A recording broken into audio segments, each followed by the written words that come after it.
Welcome back, everybody. We're starting out our day out here at McCrady Training Center, just outside of the greater Columbia area, kind of on the back side of Fort Jackson. Now, this is a unique training area, and we're going to take you around and show you why. But there's a lot of different components out here: active duty, reserve, National Guard, Army, Marines, Navy, Air Force, kind of a little bit of everything. And so we're going to take you around, show you a couple of spots, and show why this is such a unique training facility. And we're going to start out with the building right here behind me, the 218th RTI. This is where a lot of your schools, or also known as the schoolhouse, but a lot of education and school stuff goes on here for leadership courses, reclass courses. So we're going to step in the main area, take a quick look around, explain a little bit more about it, show you what it's all about.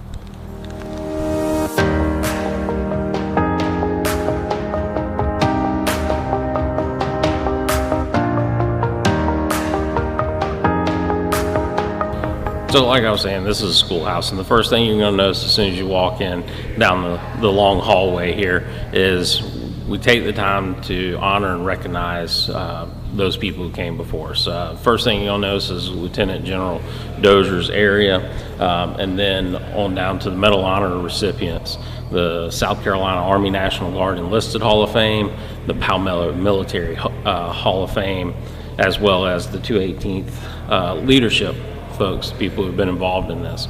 But there is, like I said, a lot of stuff that goes out here. There's the Palmetto Military Academy, and that's for CS. Also, the Warrant Officer School is out here also for candidates.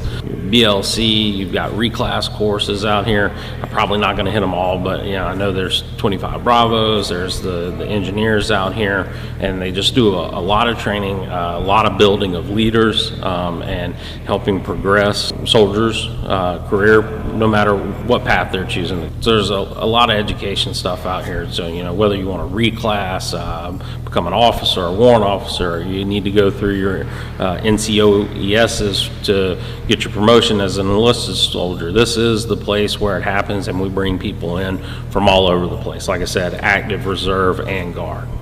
So this is our schoolhouse. So here we are over at the Sim Center area on McCrady. This is where folks come to practice their marksmanship in kind of a controlled environment, lets the instructors take time to correct form. This is to train people to get ready for going to live fires at the range. Like we mentioned, there's more than just National Guard soldiers and Army soldiers out here. This is the Marine detachment that's out here, reserve component that's out here on McCrady that shares space with us, and we work along with them out here. It just goes to show how multifaceted this facility and this training area is. All right, and here we are at the mount site. Many people have been here or will be here, but this is where we obviously do our mount training at. And we do other events out here. It's been used for best warrior competitions. The medics use this. So this is a really versatile site that allows for some real world type training, scenarios and simulations. As we continue to move through McCrady Training Center, you can see there's full facilities out here, PT area, tracks.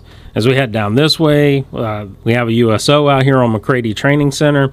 All right, and as we pass through here, we can see this is where we were talking about the RTI and some of the courses and stuff, but this is an area that our PMA, our OCS class people who want to become officers, they utilize this. This is kind of where they kick off their training each year going into a new class. So if you've ever been out near McCrady Training Center, you might notice a lot of big vehicles and stuff sitting over the side. That's the Utes area. They do a lot of the preventive maintenance and maintenance when these larger vehicles need to be maintained, but they're one of the units out here that kind of helps keep the guard running, especially when we're talking about our bigger vehicles and stuff, paladins, tanks, things of that nature.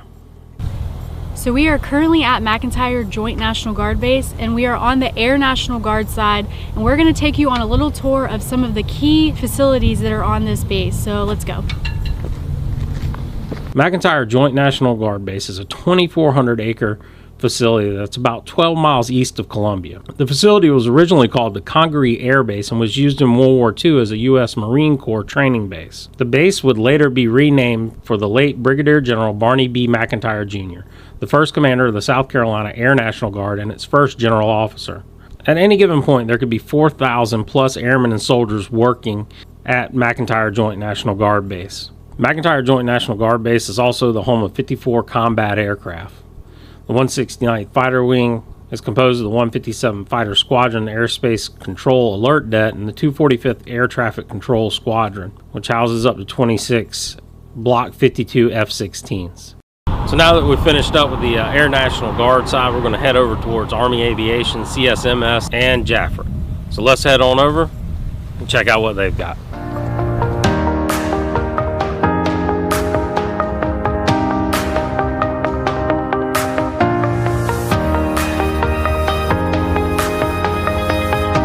Now that we've reached the other side of McEntire Joint National Guard Base, we can take a look at the South Carolina Army National Guard Aviation Complex, which houses both Apache and Black Hawk helicopters. Along with combat and support helicopters, there is also a medevac detachment housed in the South Carolina Army National Guard Aviation Facility. Just down from the South Carolina National Guard Army Aviation Facility is the Joint Armed Forces Reserve Center, also known as the JAFRIC.